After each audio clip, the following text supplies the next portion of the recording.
Hello mga kalaboy. So sa araw nga na to ay magsa-side trip tayo para tikman ang isa sa mga sumisikat na kainan ngayon sa larangan ng pagva-vlog at mukbang.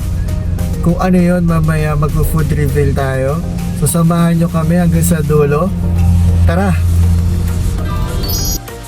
So yun mga kalaboy, paakyat na nga pala kami ng Skyway.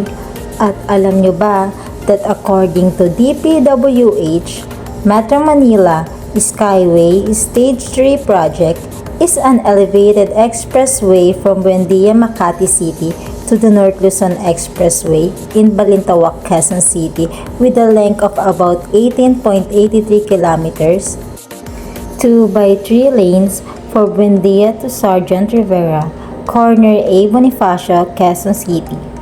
2 by 2 lanes for Sergeant Rivera, corner A Bonifacio to NLEX Balintawak, Quezon City. And 2 by 3 lanes elevated roadway structure that will connect to the NLEX SLEX Connector Road project in the vicinity of PUP.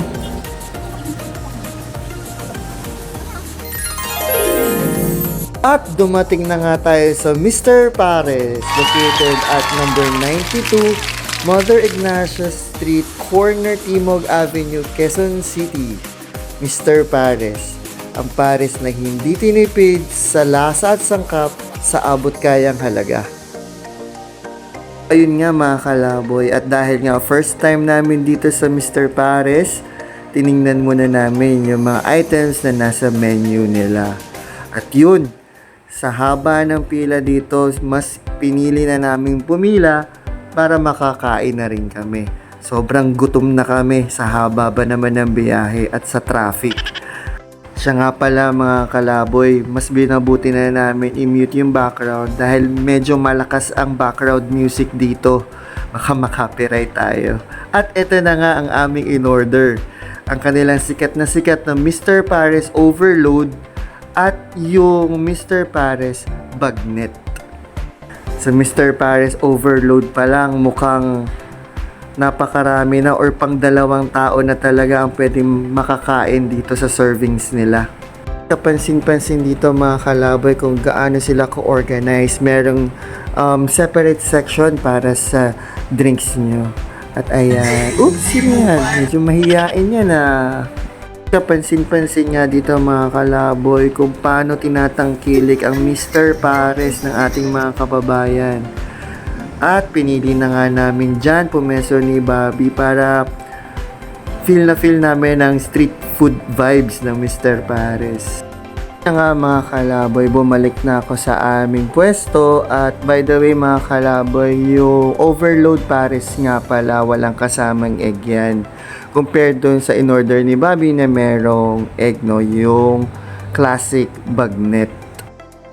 So mga kalaboy, mapapansin ninyo na bawat table dito ay may kanya-kanyang set of condiments na nakahain.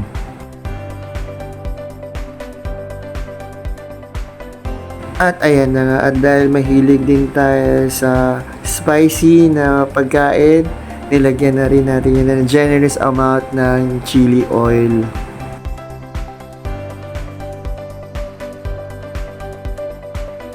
At syempre, fried garlic chips or bits.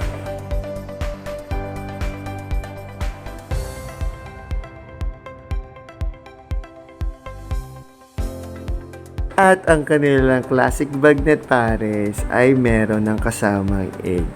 Yan naman ang kaibahan doon sa Pares Overload natin na walang egg. At syempre, ako'y isang inggitero pagdating sa itlog.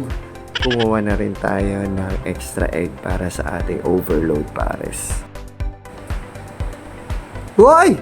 Ba't sa bagnet mo ulit pinatong yung itlog? Sa akin na yan Yan, dyan mo ilagay. Sa Overload Pares yung itlog na yan. Siya nga pala mga kalaboy, bukod sa sarap, sobrang crispy din ang bagnet nila.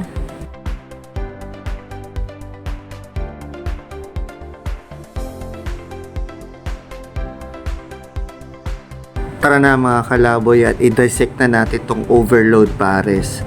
Yung overload pares nila, may kasama tong bulalo, syempre. 2 pirasong bulalo yung nahanap ko dyan. At syempre, may kasama rin itong laman. Yung beef brisket siguro yun. At meron din siyang kasamang balbakwa at crispy bagnet.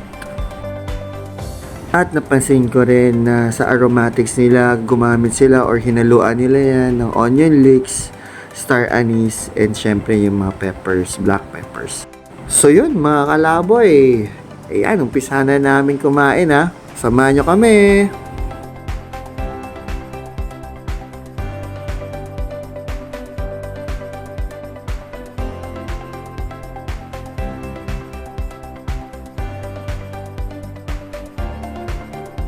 At mga kalaboy, nandito na nga tayo sa isa sa mga hinihintay natin portion ng ating food vlog.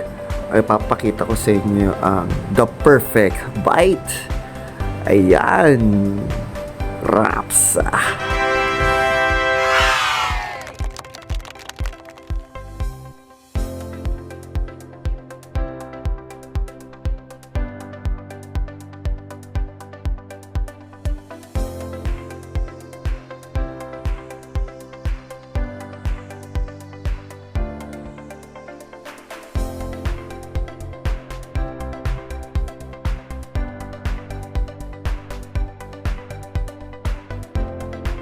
At mga kalaboy, bukod nga sa Master Overload at Pares Bagnet, pwede nyo ding itry ang Classic Pares at Pares Mami. At kung bitin pa kayo, pwede kayong mag-add ng Crispy Bulaklak, Crispy Bagnet at Bone Marrow.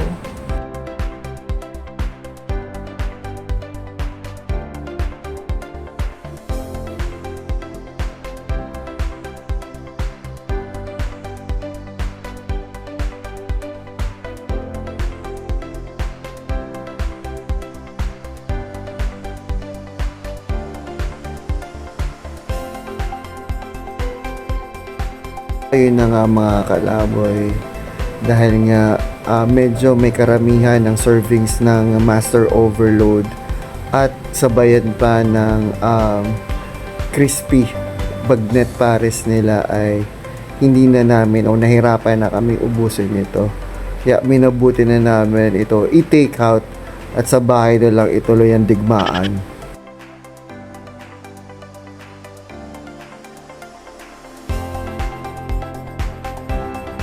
At yun nga mga kalaboy, sa puntong ito, dito na namin tatapusin ang aming napakasarap na food adventure dito sa Quezon City, dito sa Mr. Pares. Kaya sa susunod mga kalaboy, kita-kits ulit tayo. Bye-bye!